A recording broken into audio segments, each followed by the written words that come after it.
नमस्कार, आप सुन रहे हैं रेडियो हिंदुस्तान और मैं हूँ आपके साथ पारिजात।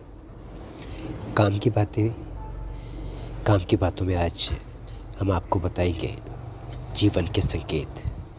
जीवन हमें समय समय पर कुछ संकेत देता रहता है, जिनको हम ज़्यादातर अनसुना कर देते हैं। एक बहुत बड़ा संकेत हमको मिलता है जीवन से जब हमारा कोई एक्सीडेंट होता है। ज़ाहिर है, अगर हम एक्सीडेंट के बाद ज़िंदा रह गए और ज़िंदगी की गाड़ी को आगे चला रहे हैं तो जीवन का हम पर उपकार है। लेकिन संदेश ये यथावत है, संदेश फिर भी है जो हमें समझना चाहिए। संदेश ये है कि आपका एक्सीडेंट छोटा हो या बड़ा हो, आपके प्राण किसी ने बचाए हैं। छोटा एक्सीडेंट था तो समझ लीजिए, बड़ा एक्सीडेंट किसी ने बचा लिया, छोटे में निपट गया आप। और बड़ा एक्सीडेंट है तब तो बिल्कुल ही समझ लीजिए कि प्राण बच गए आपके। किसने बचाए वो सामने नहीं आया, पर उसने बचा दिया। आप कहेंगे ये तो होना था, ये होनी थी, मेरे प्राण बचने थे, तो बच गए। किसने बचाए मेरे प्राण? आप कैसे ऐसा कह सकते हो? तो जीवन का संकेत यही कहता है कि आज आपको किसी की दुआ लग गई। कभी किसी का हित किया होगा आपने, उसके बड़े बुरे वक्त पर आपने उसकी मदद की होगी और शायद उसने बिना बोले दिल से दुआ दी होगी आपको। कई बार दुआ के लिए शब्दों की भी आवश्यकता नहीं होती, हृदय से निकली प्रसन्नता दुआ बनकर लग जाती है।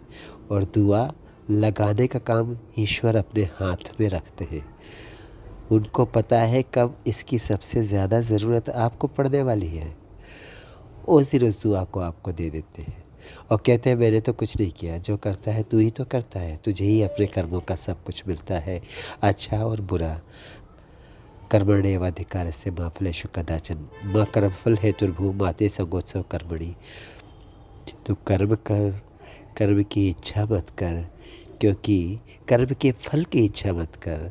कर्म का फल तुझे तो मिलना ही है, लेकिन कब, कैसे, कहाँ, कितना और किसके माध्यम से मिलना है तुझे नहीं पता, वो मेरे ऊपर छोड़ दे। क्योंकि जीवन का जो तेरा वृत्त है ना, उसके आसपास और भी बहुत सारे जीवन के वृत्त हैं जिनको उन्होंने संभाल रखा है, जो आपके जीवन वृत्त से जुड़े हैं।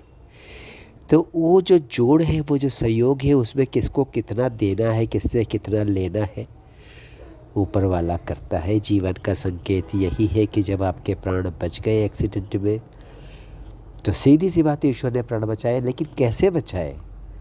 आपके कर्मों के माध्यम से ही आपके प्राण बचाए। किसी अच्छे कर्म से आपको बदले में मिला, उसकी तरफ से दुआ का एक शब्द, प्रसन्नता की अनुभूति, जो आपके ऊपर छत्र बनकर बड़े से बड़े शस्त्र से आपकी रक्षा करने में समर्थ हो गई। वो एक्सीडेंट आपके प्राण ले लेता तो आप किसको कहते?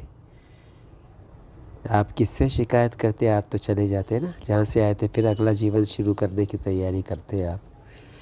लेकिन बच गए तो ईश्वर को धन्यवाद दीजिए और अपने आप को भी दीजिए और सीख जाइए कि अच्छे कर्म करता रहूँ, लोगों की दुआएं लेता रहूँ, काम आएंगी। दुआएं कभी खाली नहीं जाती और ईश्वर की कृपा भी। आप कई बार, अगली बार इस पर मैं चर्चा करूँगा ज़रूर। इस पर बहुत कुछ बोलना है, मुझे बहुत कुछ बताना है, जो मेरी छोटी सी समझ है आपके साथ शेयर करनी है कि ईश्वर किस तरह से आप पर कृपा करते हैं।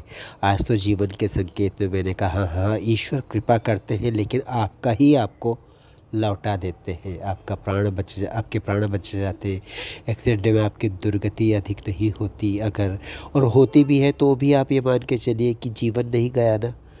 जब तक जीवन है तब तक आशा है, ठीक है। निराशा का तो इस जीवन में कोई स्थान ही नहीं है, इसलिए निराश नहीं होना है। जीवन के संकेत को समझना है, अच्छे कर्म करना है, दुआएं बटोरनी है, ईश्वर की कृपा पानी है और सकारात्मक होकर आगे बढ़ना है।